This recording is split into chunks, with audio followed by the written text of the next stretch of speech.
জন্মাষ্টমীর মিনি ব্লগে সবাইকে স্বাগত। গতকাল মানে সোমবার ছিল জন্মাষ্টমী।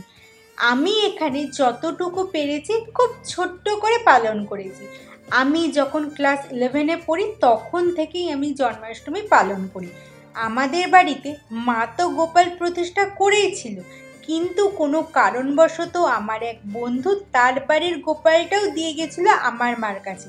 তখন থেকেই একসাথে থাকে দুই ভাই, জগন্নাথ বলরামের মতো।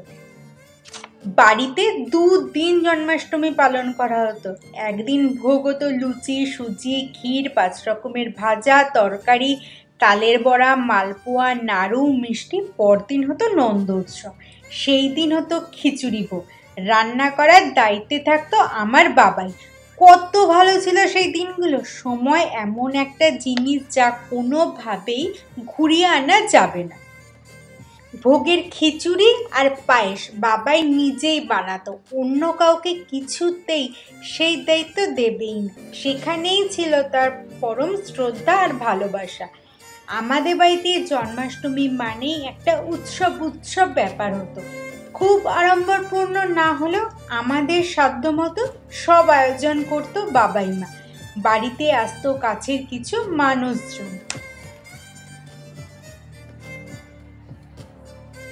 এবারে বলি আমি কি বানিয়ে দিয়েছি ভোগে।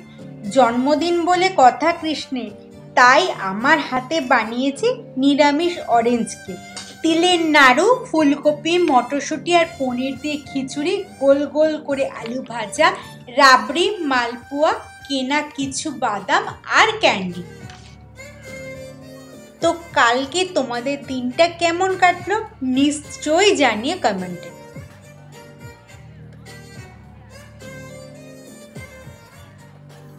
পুরো ভিডিওটা দেখার জন্য সবাইকে ধন্যবাদ।